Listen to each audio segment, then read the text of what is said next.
Hello students, आज हम class 9 का चैप्टर 5 स्टार्ट कर रहे हैं जिसका नाम है introduction to Euclid's geometry. Okay, तो चलिए स्टार्ट करते हैं। यूक्लिड कौन थे? यूक्लिड एक ग्रीक मैथमेटिशियन थे, बहुत फेमस, जिन्होंने अपने कुछ एक्सियोम्स एंड पोस्टुलेट्स दिए थे। ठीक है, सबसे पहले देखते हैं एक्सियोम क्या होते हैं एंड फिर देखेंगे पोस्टुलेट्स क्या होते हैं। एक्सियोम्स जो होते हैं वो एप्लीकेबल होते हैं मैथमेटिक्स के हर एक पार्ट पर।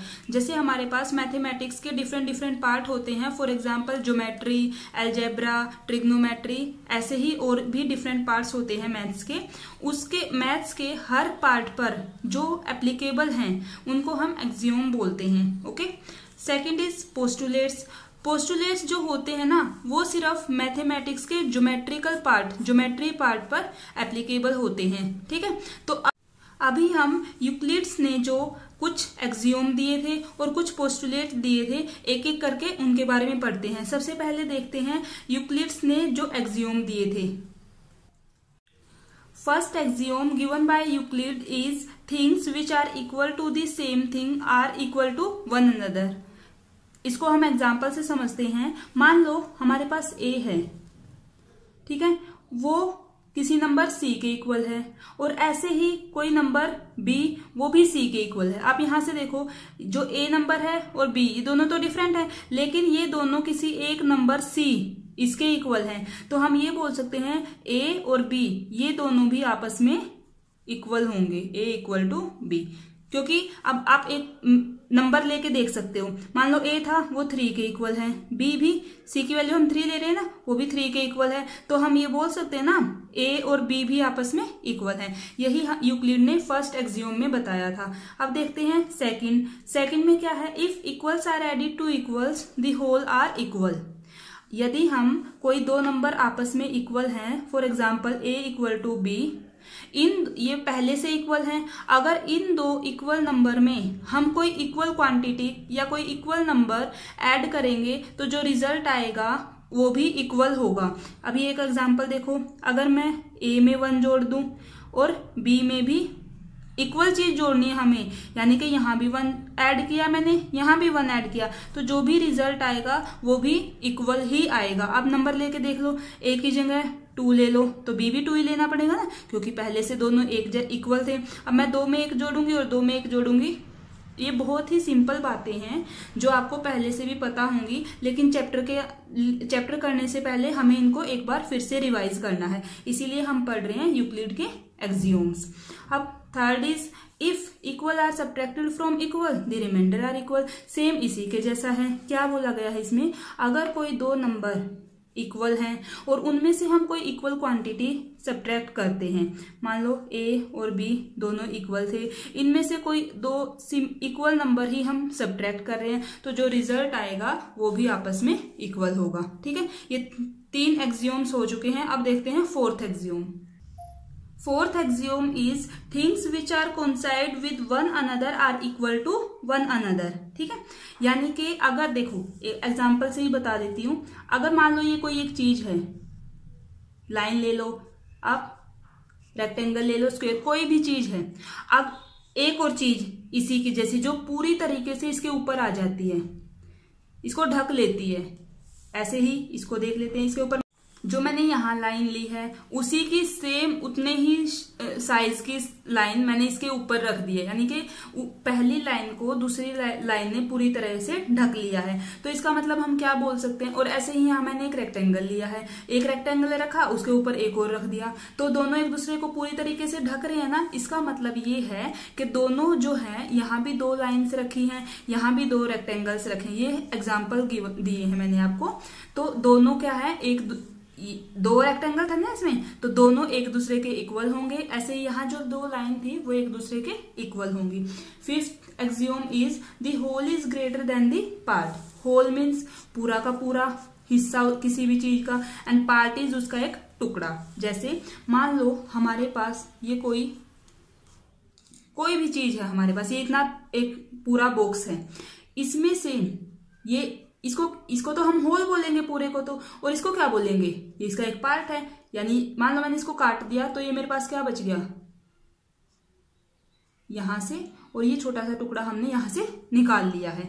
ओके, तो जो होल है ये पूरा होता है, यानी कि ये पूरा जो पहले था वो हमेशा इसके एक टुकड़े से, इसके पार्ट से बड़ा होता है।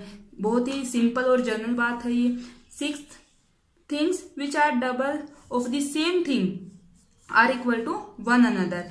एक मान लो things which are double of the same thing, पहले कोई हम सेम थिंग लेते हैं, A and B are equal यानी कि सेम, ठीक है। अब इसका डबल कर देंगे, डबल कर दिया दोनों का, तो अभी भी तो ये दोनों इक्वल होंगे ना एक दूसरे के, यही सिक्स्थ एक्सियोम में बोला गया है। Seventh axiom is things which are half of the same thing are equal to one another. इसमें हाफ लेना है, ए और बी दोनों सेम चीजें थी, अब इनका हमने हाफ कर देना है, हाफ कर दिया, अभी भी ये दोनों इक्वल आएंगी। तो ये 7 एक्सियोम गिवन है। ये आई होप आपको 7 के 7 एक्सियोम बहुत ही अच्छे से समझ में आए होंगे। अब देखते हैं जो यूक्लिड ने पोस्टुलेट्स दिए हैं, ठीक है, 5 पोस्टुलेट्स दिए हैं टोटल, एक एक करके उनको समझते हैं। ये देखिए यूक्लिड ने टोटल 5 पोस्टुलेट्स दिए हैं। इनमें से फर्स्ट क्या है, a straight line may be drawn from any one point two any other point. एक सीधी लाइन ड्रॉ की जा सकती है from any one point two any other point. हमारे पास एक पॉइंट ये है, एक मान लो यहाँ है, ठीक है, कहीं भी ले लो, 2 पॉइंट ले लिए। इन 2 पॉइंट की हेल्प से हम क्या है, एक सीधी लाइन, स्ट्रेट लाइन ड्रॉ कर सकते हैं। ये था हमारा फर्स्ट, ठीक है। Second is a terminating line can be produced indefinitely. Terminated line क्या होती है, देखो जो जिसे आज हम लाइन सेगमेंट बोलते हैं उसी को यूक्लिड ने पहले टर्मिनेटेड लाइन बोला था। मान लो ये हमारा कोई भी लाइन सेगमेंट है, ठीक है, इसको हम इनडेफिनेटली प्रोड्यूस कर सकते हैं। इसका मतलब क्या है, जैसे इस डायरेक्शन में भी हमने इसको प्रोड्यूस कर दिया, ऐसे ही आगे चल रही है, हमें नहीं पता कितनी दूर तक जाएगी, इनडेफिनेट, वो इनडेफिनेट है। और ऐसे ही हम इसको इधर भी प्रोड्यूस कर सकते हैं, ये भी मतलब किसी भी डायरेक्शन में इसको प्रोड्यूस कर सकते हैं, और ये है इनडेफिनेट होगी, यानी हम इसके अंत को नहीं बता सकते हैं, उसको इनडेफिनेटली प्रोड्यूस कर सकते हैं। तो पहले आप इसको भी ध्यान रखना, टर्मिनेटेड लाइन कौन सी होती है, जिसको आज हम लाइन सेगमेंट बोलते हैं उसी को यूक्लिड ने पहले टर्मिनेटेड लाइन बोला था। थर्ड देखते हैं, थर्ड पोस्टुलेट में क्या बोला है, a circle can be drawn with any centre and any radius. एक सर्कल बनाया जा सकता है, उसका हम कहीं भी तो सेंटर ले सकते हैं और कोई भी रेडियस ले सकते हैं। मान लो मैंने यहाँ से इतनी रेडियस लेके ये मैंने एक सर्कल ड्रॉ कर दिया, ओके, कहीं भी बना सकते हो, कितनी भी बड़ी रेडियस, मान लो ये सेंटर था, इतनी रेडियस ले ली और मैंने यहाँ एक सर्कल ड्रॉ कर दिया है, ठीक है।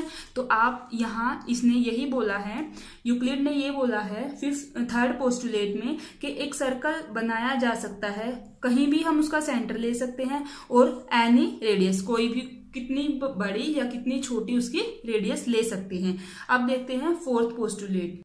Fourth postulate is all right angles are equal to one another. जितने भी राइट एंगल होते हैं वो एक दूसरे के इक्वल होते हैं। फर्स्ट ऑफ ऑल हमें राइट एंगल का पता होना चाहिए। राइट एंगल, हम 90 डिग्री के एंगल को राइट एंगल बोलते हैं, जो कि हमारा 90 डिग्री का होता है। आपको पता है राइट एंगल कुछ, जब दो लाइन एक दूसरे के परपेंडिकुलर होती हैं, परपेंडिकुलर मीन्स उन दोनों के बीच में जो एंगल है वो 90 डिग्री का है। एक मैंने ऐसे बना दिया, मान लो एक हमने ऐसे बना लिया, ये जो दोनों लाइनें हैं ना वो एक दूसरे के परपेंडिकुलर हैं, ठीक है। एक हमने मान लो इतना बड़ा बना लिया है, ठीक है। तो यहां से आप देखिए, एक ये भी हमारा राइट एंगल है, ये भी हमारा राइट एंगल है, ये भी हमारा राइट एंगल है। हमें क्या देखना होता है कि जो दो लाइंस हैं उनके बीच में एंगल कितना है, ठीक है। ये कैसे बना है उससे हमें कोई फर्क नहीं पड़ता। इसने बोला है जितने भी राइट एंगल होते हैं वो एक दूसरे के इक्वल होते हैं। This is our fourth postulate. And the fifth postulate is if a straight line falling on two straight lines make the interior angle on the same side of it taken together less than two right angles, then the two straight lines if produced indefinitely meet on that side on which the sum of the angles is less than two right angles। इसका मतलब क्या है, मान लो हमारे पास कोई भी दो straight line थी, ये भी एक सीधी लाइन है एंड ये भी एक सीधी लाइन है, ठीक है। इन दो सीधी लाइंस पर, स्ट्रेट लाइंस पर एक कोई तीसरी सीधी लाइन आके गिरती है, ठीक है, a straight line is falling on two straight lines, ठीक है, दो स्ट्रेट लाइन थी, उन पर एक कोई तीसरी स्ट्रेट लाइन आती है। Makes the interior angle on the same side of it taken together less than two right angles. एक तो देखो इंटीरियर एंगल में एक साइड के तो दो एंगल्स ये हैं, है ना, एक साइड के हमारे पास दो इंटीरियर एंगल ये हैं। इनमें से मान लो जिस भी साइड के दो इंटीरियर एंगल का सम 90 डिग्री के दो एंगल्स लेने हैं हमने, उनके सम 90 डिग्री के दो एंगल का सम कितना होता है, सबसे पहले ये देखो 180 डिग्री। यानी कि इसका मतलब क्या है, अगर दो इंटीरियर एंगल का सम लेस देन है 180 डिग्री से, मेरी बात ध्यान से सुनना, अगर दो इंटीरियर एंगल का सम छोटा है 180 डिग्री से, और जब उन दो लाइंस को हम आगे कहीं प्रोड्यूस करते हैं इनडेफिनेटली, तो जिस साइड का सम ना 180 डिग्री से छोटा था उसी साइड वो लाइंस कहीं ना कहीं एक दूसरे को टच करेंगी। ठीक है, एक बार फिर से रिपीट करते हैं।